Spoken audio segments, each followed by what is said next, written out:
you see your channel going? I mean, I have been trying and trying now for, gosh, probably a year and a half to get access to a rail yard, whether it be an Mm-hmm. old employer that I've worked with, and just trying to get access to a rail yard where I can actually take a camera with me and go switch and show how to actually do the switching of the rail cars with my old engineer, Kitty B. And Kitty B still works at one of these locations, and I'm trying to get there, but it's probably never going to happen just because of liability. And so then my next What step, about a rail museum? What about a rail yeah, museum? yeah. So I need the closest rail museum to me is a pretty good ways away. But if I could go up there, you know, and spend a couple of days record Mm-hmm. 40 different videos, and then just come back and just cut them up and put them out week to week. That would be the best idea. That's where I really want my channel to go. Is I actually show the hands-on work of how to do it safely. Don't lose your fingers and your Mm-hmm. limbs. Don't get killed. Um, well, then next to that is just going to be, I'm gonna keep on the rail news and what to prepare for. There's still a lot of videos I need to cover. Like the biggest one I really want to cover is for spouses or partners. What to expect when your husband or wife works in the rail industry. What is it going to be like for you being at home? That's one that no one talks about, and Yeah. and I can pick Katie's brain. So I want to get Katie on here and ask her what was it like because she lived it. She was a stay-at-home mom, and I was gone. So that's We maybe we should both get our girls on here, man, yeah, because Taylor. I mean, granted, she's a stay-at-home dog mom, yeah. but she I guess does she work st- part time at the RV campground we work at. But whether kids or no kids, yeah, it's still tough. railroading's a team sport, Yeah, absolutely. and we make sacrifices out here, you know, going on duty. Yep. Well, they're also having to wing it, flying a lot of solo stuff when we Yeah. get called out because we don't, unless we have that scheduled job, we don't know when we're going out. Yep. We don't know exactly when we're coming home. I mean, they say 12 hours, Yeah. but oh, we can't find a van. So you Yeah. sit and rot in that siding up to 16 hours until a train finally, the fifth train finally goes by and the dispatcher's like, why don't you guys get on that train? Yeah. Oh, Right. well, that would have been nice 5Z trains ago. Yeah, that's right. You, I mean, we could have handled this, but Yep. we decided to wait for Billy Bob to answer the phone, and nobody did. That's right. Um, Good, yeah. I mean, I think that'd be kind of cool, man, to Yeah. That's get get the girls chatting over it. yeah. That's one, and then the other big one too is um, I need to update signal videos at least for NS, and then the what was the one I've been thinking about trying to make forever, but I've never done it. Um, there's a lot of different things I need. Sleep schedule. That's another one. Mm-hmm. I've had hundreds of people ask me, "How did you manage your sleep when you were out working the extra board?" And that's another one I have to make because there was definitely a strategy to it. I'm sure you may have one, depending on which terminal you're going to. If I was going to What Chattanooga, schedule? I tried to schedule I say schedule. I had a strategy. There wasn't a schedule. I had a strategy of my sleep. If I went to Chattanooga, I would do it this way. If I went to Memphis, I knew I could do it this way most of the time. But then, sometimes you would think you're going to be called after 10 hours, but really you'd sit for 14 or 16. And I sat for No, 34 in Chattanooga.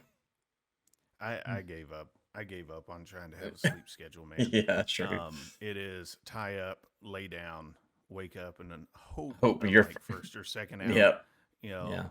because if I wake up after sleeping, I usually sleep 4 to 6 hours just naturally. Yeah. Anyways, I ever since the military, I don't sleep for very long. Yeah.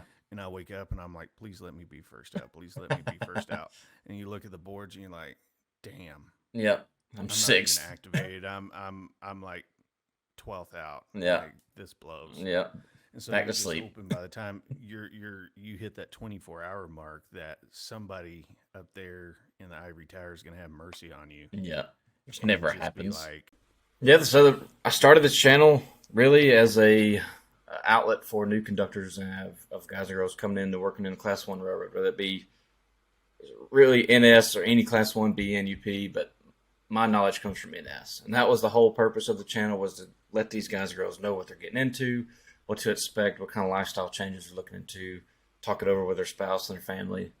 And then that had slowly transitioned into now I'm still focusing on the new people coming in, but now has turned into the news and what's going on with negotiations and contracts and agreements and the STB and all this stuff that's happening. And still, the end goal though is to always be prepared, or to help prepare the new guys and girls coming in. So that's still the main goal of the whole channel. And I've noticed also, man, I mean, you know, I hang out over there on your Discord, and you got a bunch of great guys over there, and not just new guys or potentially people looking at coming into the railroad. You got a really, just really kind of awesome and badass setup for the guys that are rail fans. Yeah. And when I say rail fans, I'm not talking about, you know, just kids. I mean, you got adults that have been knee deep into the railroad industry, and even bigger than the railroad industry, just rail history. Like these guys that you got over there on your server, man, they are just a walking encyclopedia of railroad knowledge. Absolutely. Yeah, I've always encouraged rail fans to join the channel or the community because they know way more than I do, and I know it. And I'm okay with that, and I have learned so much from rail fans, whether it be the type of engine or locomotive, the type of horns, bells, you name it, they know it all, and it's really cool just to pick their brains, and they're smart. And people, I think that the term rail fan has kind of a negative rap in the rail industry, but it's really not. To me, it's it's great. I'm on their side now, right? So I'm on the outside looking back in, and it's great being on the outside looking back in. So they're great. All of them are great. Every single one of them in the Discord, they're really smart, and they're helpful. They'll help you do whatever you need. And I'm glad to have them. Heck yeah, man. Well, I've got to talk to a bunch of those guys, and they're a good bunch of people you got over there, and they're a lot of fun. I mean, those guys. I've learned one thing about rail fans is that they will know more about my cars and my motors. You know, than I ever will. I remember we were trying to find a air cutout valve one day on one of our motors, and it was an old motor, and we couldn't find it. So I was like, you know, I'll just ask one of the guys on my server, and you know, he happened to be on yours too. And I'm like, anybody know where this cutout valve is for the air horn? And this guy's never worked on the railroad. But he was able to tell us, okay, it's going to be fourth panel back, look about midway up on the right-hand side in the compartment, and, you know, it should have this color tag on it.